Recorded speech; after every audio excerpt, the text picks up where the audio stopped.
fue, yo creo, un poco gracias a que durante todos esos años de carrera, que fueron 4 años, yo siempre intenté dar ese extra, ¿no? Cuando en una práctica en la universidad nos pedían esto, pues yo intentaba dar esto, pero nunca me arrepentí porque con ese portfolio que había preparado durante la universidad, pues me contrataron en élite, sí.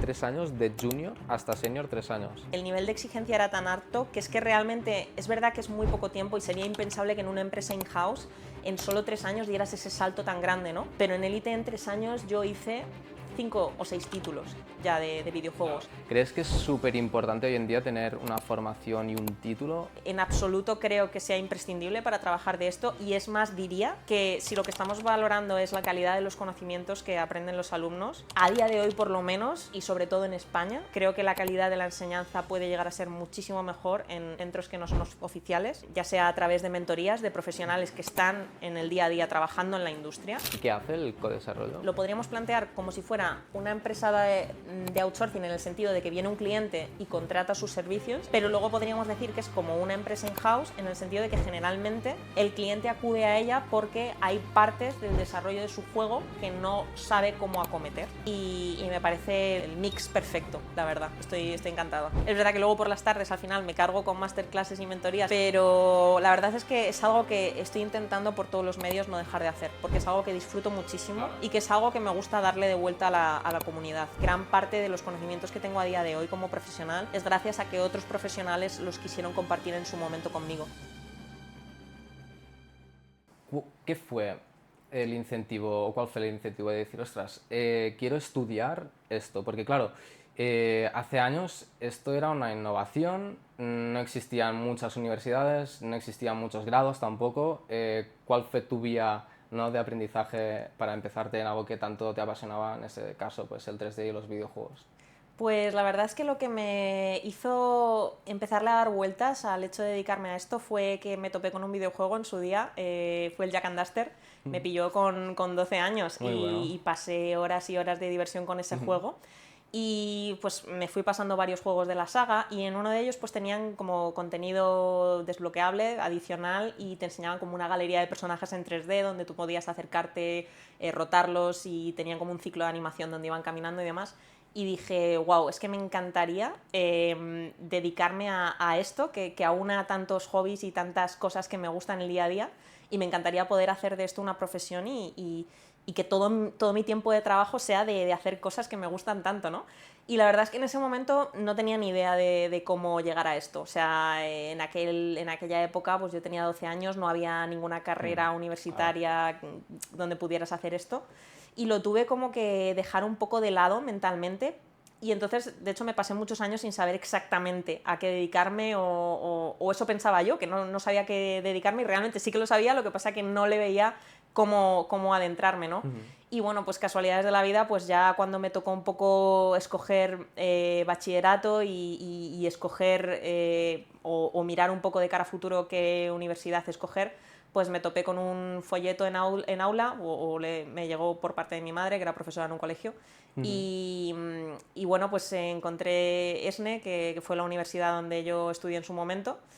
Y la verdad es que tampoco me planteé mucho si esta universidad u otra, porque es que en su momento no había mucho donde elegir, la verdad. O sea, me consideré afortunada de que ya existiera esa.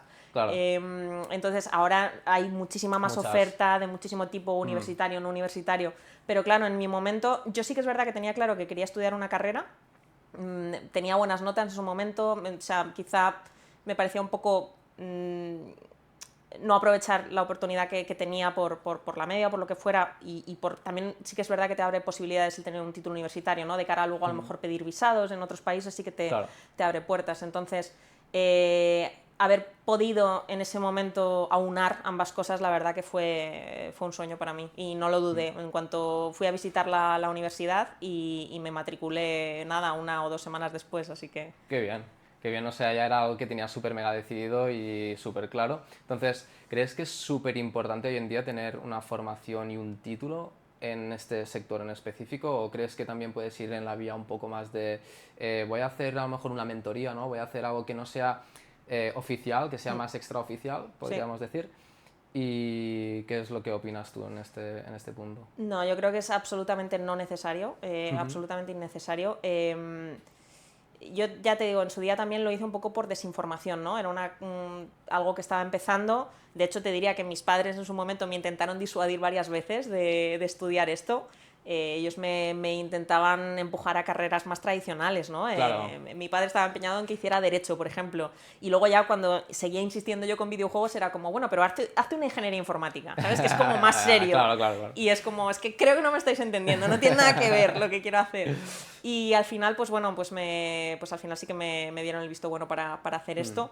Pero sinceramente, después de mis años de experiencia, he visto que en absoluto creo que sea imprescindible para trabajar de esto, y es más, diría que si lo que estamos valorando es la calidad de los conocimientos que aprenden los alumnos, a día de hoy por lo menos, y sobre todo en España, creo que la calidad de la enseñanza puede llegar a ser muchísimo mejor en centros que no son oficiales.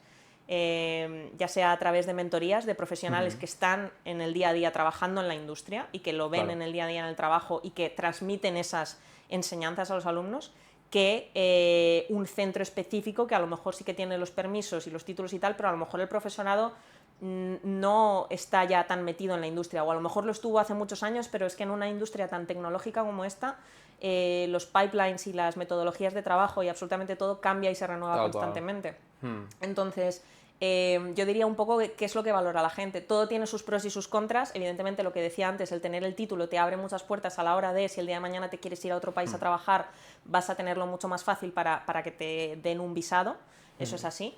Pero hay otras maneras también de conseguir visados y van en el camino de destacar mucho en lo tuyo, de poder publicar ciertos artículos, etcétera, etcétera. Y eso a lo mejor lo consigues destacando por la calidad de tu trabajo, ¿no? Y creo que hay veces que puedes llegar a destacar más fácilmente si desde muy al principio ya tienes una serie de conocimientos que de otra manera hubieras tardado mucho en conseguir. Yo me di cuenta al acabar la carrera que realmente tenía idea de muy poco, y muchas cosas las tuve que estudiar yo muy por mi cuenta, y dedicarle muchísimas horas, porque desde luego hacer el mínimo para la universidad no era suficiente, ni mucho menos. No, tal cual. Yo siempre digo también en algunas charlas que doy en universidades de que la universidad te enseña las herramientas necesarias, luego tú en casa tienes que dedicar un montón de tiempo más. O sea, para poder cerrar esos agujeros, ¿no? Que a lo mejor pues se les puede escapar, ¿no? Un poco a las universidades, y que luego con experiencia tú puedes pues perfeccionar en casa.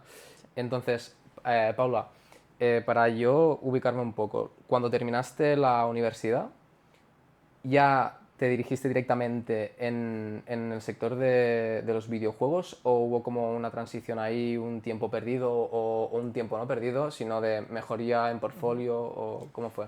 Pues la verdad es que sí que fue bastante inmediato, y fue, yo creo, un poco gracias a que durante todos esos años de carrera, que fueron 4 años, yo siempre intenté dar ese extra, ¿no? Porque sabía que la situación, y sobre todo en España, estaba muy complicada para encontrar empleo. Diría que ahora hay muchas más posibilidades de las que había en su momento, pero yo tenía muy claro que iba a ser muy difícil encontrar trabajo en España, y además la mayoría de trabajos que veía iban más destinadas como a la industria del videojuego móvil, ¿no? Que a mí quizá me llamaba bastante menos que lo que eran triples A y demás. Entonces tenía muy claro que si quería asegurarme algún tipo de posibilidad, tenía que intentar dar lo máximo posible. Entonces, pues lo contaba alguna vez, ¿no? En el pasado, cuando en una práctica en la universidad nos pedían esto, pues yo intentaba dar esto. Claro. Y entonces al final fue muchísimo esfuerzo, muchísimas noches de acostarme a las tantas haciendo prácticas y demás, pero nunca me arrepentí, porque durante esos años, y sobre todo los 2 últimos, sí que generé un portfolio con prácticas que nos iban mandando en clase, gracias al cual fue acabar la universidad. Me tomé además unas vacaciones de verano, y nada más acabar las vacaciones tuve mi primera entrevista, y sin tener que haber hecho nada de contenido extra, con ese portfolio que había preparado durante la universidad, pues me contrataron en Élite, sí. En Elite 3D ya fue tu primer curro, ¿no? Sí. Vale. Fue mi primer curro oficial. Es verdad que luego mientras estaba estudiando la carrera, hice varias prácticas de empresa, ¿no? Vale, estuve con otras empresas más pequeñitas, pero bueno, fueron colaboraciones más puntuales, pero ya de contrato oficial y tal sí que fue Élite. Qué guay, qué guay. Hablemos de tu primer día de curro, que este es el primer día que todos recordamos cuando empezamos en una empresa, ¿no? Y realmente lo tomamos con muchísima ilusión al principio, es como, wow, ¿dónde estoy? Vas también un poco perdido, ¿no? ¿Cuál fue tu experiencia ahí? Pues es curioso porque efectivamente es lo que dices, han pasado ya prácticamente 8 años y lo recuerdo con mil detalles Sí, y sí. diría que me acuerdo de conversaciones con gente en determinados sitios, sensaciones, ¿no? Fue además un día de muchos contrastes porque claro, yo tenía 22 años, era la primera vez que iba a vivir fuera de casa de mis padres porque durante la universidad pues vivía en Madrid, la universidad estaba en Madrid y además me tenía que ir a otra ciudad. Y entonces, pues sí que al principio un momento un poco agridulce, ¿no? Claro. Me acuerdo despidiéndome de mi familia, de mi pareja de aquel entonces, y duro, ¿no? Pero sí que recuerdo que me dio como un vuelco, el chip, inmediatamente, en cuanto me di la vuelta ya, al pasar el control de la estación, y sentir una felicidad enorme cuando iba de camino al tren por esa ilusión, por la aventura que empezaba, ¿no? Y por poder decir, no me lo puedo creer, después de todos estos años donde he estado dudando si siquiera podría trabajar de esto algún día, que vaya a empezar en una empresa y que vaya a empezar en una empresa encima con las características que tenía Élite, que es que era una Claro. empresa que participaba en un montón de proyectos AAA, que me habían contratado para hacer 3D, que era lo que yo quería, y era un sueño absoluto. Entonces, pues un poco con miedo a ese cambio, pero súper ilusionada. Y ya cuando bueno, llegué a Valencia, llegué ahí el fin de semana, pues justo ese lunes que empezaba, todo nervios, ¿no? E intentas estar con la cabeza y no perderte ningún detalle, pero estás tan nerviosa que al final como que tu cabeza está diciéndote 20.000 cosas a la vez. Y me recuerdo, pues ahí sí, en el momento de hablar con el jefe, ¿no? Firmar el contrato, etcétera, etcétera. Me acuerdo que en aquella época, además, todavía, porque luego ya Elite creció hasta Claro. unos niveles increíbles y ya no íbamos mesa por mesa saludando a todos, ¿no? Pero cuando yo entré, que éramos como unos 80 o así, pues todavía sí. Me acuerdo de ir saludando uno a uno. Y recuerdo que me mandaron mi primera tarea. Me acuerdo que me habían asignado a un escocés, porque era muy internacional, Élite, Claro. y hablaban todo en inglés. Y yo consideraba que tenía buen inglés, había estudiado en un colegio que le daban bastante importancia al inglés, tenía el Advance además, pero claro, me pusieron ese primer día un escocés, acento cerrado, cerrado, cerrado, que me echan, Nivel pero high. no porque no sepa hacerlo, sino porque no sé ni qué me ha dicho. Ya, ya, ya, ya, ya. Entonces sí que recuerdo ahí con miedo de decir, uff, y tal, y me acuerdo incluso de la tarea, tenía que mapear unos rodapiés para unos módulos de pared que estaban haciendo, Vale. pero muy emocionante, la verdad que sí, intentando captarlo todo.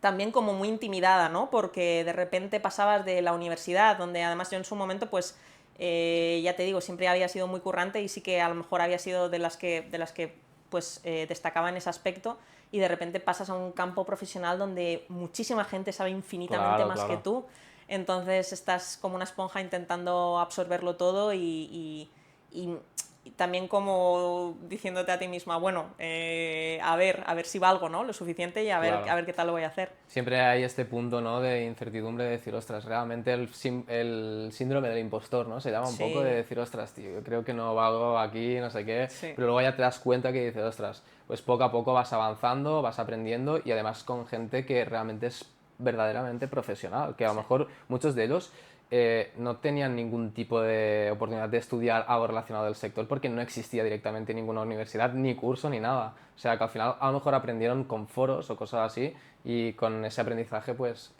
trabajar en el sector en sí. Sí, y además esto que decías del síndrome del impostor, yo creo que es algo que a cierto tipo de personas nos acompaña un poco toda la vida, pero que creo que es también lo que te hace progresar y lo que te hace al final ser buen profesional, porque la gente que en un momento dado ya piensa que lo sabe todo, ya piensa que es la mejor y que tal, creo que tienes ahí un muro que no te va a permitir avanzar. Entonces está claro que el síndrome del impostor tiene un arma de doble filo es un arma de doble filo muy peligrosa y hay que controlarlo también, ¿no? Y que Claro. no te coma. Pero creo que siempre está bien tener un poco de eso para tener cierta humildad y decir, pues oye, sí, esto no lo sé y esta persona es mejor que yo en esto y tengo que aprender de esta persona o, eh, o valorar a esta persona y decir qué suerte que tengo a esta persona en mi equipo y saber también valorar, oye, pues yo puedo aportar estas otras cosas, ¿no? Pero creo que es algo que lo he visto en muchos artistas y creo que es algo que les hace crecer también respecto a gente que a lo mejor ya te digo que cree que ya, Claro. que ya no tiene nada más Porque que... se puede correlacionar un poco, ¿no? Con la humildad también, ¿no? Un poco el Totalmente. síndrome del impostor de decir, ostras, también te digo, demasiado, a lo Sí, mejor es lo que dices tú, ¿no? Un arma de doble filo que puedes decir, ostras, pues tienes que darle un poquito más de caña, ¿sabes?